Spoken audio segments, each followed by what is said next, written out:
हाँ, test drive मत लो।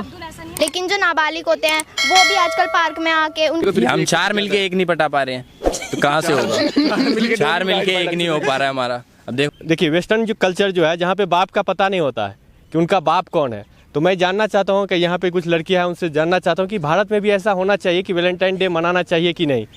नहीं मनाना चाहिए। क्यों नहीं मनाना चाहिए? कि क्या इसमें कमियां हैं जो नहीं मनाना चाहिए?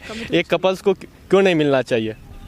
कपल्स अगर मैरिड है तो फिर भी ठीक है ये सब, लेकिन अगर अनमैरिड है तो उन्हें अपने करियर पे पहले फोकस करना चाहिए, उसके बाद ये सब करना चाहिए। क्या करियर के साथ साथ जो है सो अपने पार्टनर का चुनाव नहीं कर सकता है कोई व्यक्ति? नहीं। क्या इसमें क्या अगर जैसे अगर आप करियर पे फोकस करोगे तो सिर्फ करियर पे रहेगा, लेकिन अगर आप रिलेशनशिप वगैरह बनाओगे तो आप फिर उसमें ही चले जाओगे, मतलब करियर नहीं रहता फिर। 10 डेज सही है या गलत है? गलत है। इससे बच्चों पे जैसे अब कुछ तो होते हैं, कुछ एज में कुछ होते हैं ना, बालिग होते हैं तो उनको तो फिर भी ठीक है, लेकिन जो नाबालिग होते हैं वो भी आजकल पार्क में आके, उनके घर पे कुछ नहीं पता, लेकिन वो बिगड़ रहे हैं इन सब चीज़ों को देख के कि बड़े कर रहे हैं तो हम भी करें।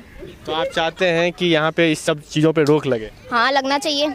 जैसे एक मछली है, अगर साफ तालाब है या नदी है, अगर वो गंदी मछली उस तालाब या नाली वगैरह में चली जाती है तो वो पूरे तालाब को, पूरी नदी को ही गंदा कर देती है। पेरेंट्स का भरोसा भी उठ जाता है। भरोसा भी उठ जाता है ऑब्वियसली। मतलब फिर ना ये होता है कि अगर कोई नहीं भी है इन सब चीज़ों में तो उनके पेरेंट्स भी ये चीज़ सोचते हैं कि हाँ ये भी ऐसे होंगे इसी जनरेशन के, इसलिए और शक वगैरह करने लग जाते हैं। बहुत सारी चीज़ होती है, इस वजह से बच्चे डिप्रेशन वगैरह में भी चले जाते हैं थोड़ा। मेरा विचार यही है, जो हमारी संस्कृति है हमारे देश की, उसमें तो कभी ऐसा नहीं होता कि वैलेंटाइन वीक मनाओ या कुछ मनाओ। पहले के टाइम में ऐसा होता था कि अगर मतलब जैसे कि किसी लड़की की शादी भी करनी है तो उसके घर वाले देखने जाते थे, लड़की से तो पूछा भी नहीं जाता था कि आपको शादी करनी है या नहीं करनी है। उस टाइम पे ऐसा होता था, लेकिन आज के टाइम में क्या है, कोई भी किसी का दोस्त है, कोई भी कुछ है, मतलब सब चीज़ ऐसी ही चल रही है नॉर्मल। ये देखो गाइस ऐसे घूम रहे हैं, मतलब लिविंग सबसे गंदी चीज़ लिविंग में रहने के बाद भी छोड़ देते हैं। ट्रस्ट नाम की चीज़ नहीं है। अगर तुम रह भी रहे हो घर वालों को बताओ, अगर सबकी सलाह मंजूरी है तो फिर भी ठीक है, लेकिन नहीं। हाँ, टेस्ट ड्राइव मत लो। ये गलत है। क्यों गलत है? क्योंकि जो पहले हमारी संस्कृति थी वो अब भारत में नहीं रही है। क्यों?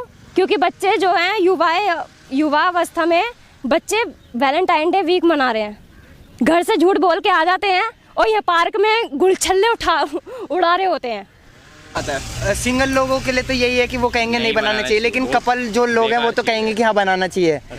मैं भी बताता हूँ, वैलेंटाइन तब तक ही था जब तक मेरे साथ ये नहीं थी। जब से मुझे ये मिली है उसके बाद मैं भी यही बोलता हूँ कि वैलेंटाइन डे तो मनाना चाहिए।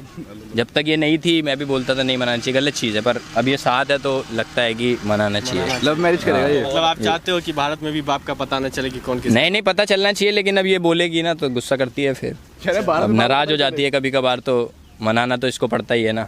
पता है आज एक लड़की के 2-2 3-3 बॉयफ्रेंड है, यही सब हो रहा है यहाँ पे, कुछ है ही नहीं। और एक लड़का अगर 3-4 गर्लफ्रेंड हो तो चलेगा? कहाँ? हम 4 मिलके एक नहीं पटा पा रहे हैं तो कहाँ से होगा? 4 मिलके एक नहीं हो पा रहा है हमारा। अब देखो 15 साल के लड़का लड़की, ये तो फिर तो इनका ये है कि देखो आने वाली जनरेशन में ना आप देखना 8-9, ये तो अभी आप 10-15 साल बोल रही हो ना, ये आने वाली जनरेशन में देखना 8-9 साल की भी जो लड़कियां होंगी ना उनको भी देखना बॉयफ्रेंड होगा, और वो भी बड़ा ही होगा। क्योंकि आजकल मैंने देखा है कि 15-15 साल की लड़कियां 25-25 लड़की को डेट कर, मतलब एज वाली, बताओ क्या कहे। आजकल की जनरेशन ये हो चुकी है। और मैंने तो कहीं सुना भी था कि आने वाले जनरेशन में तो जब आपने कल की मूवी आई थी उसमें 8-8 साल की बच्ची प्रेग्नेंट हो रही थी। बताओ अभी आने वाली जनरेशन में आप खुद ही देखना क्या क्या होता है।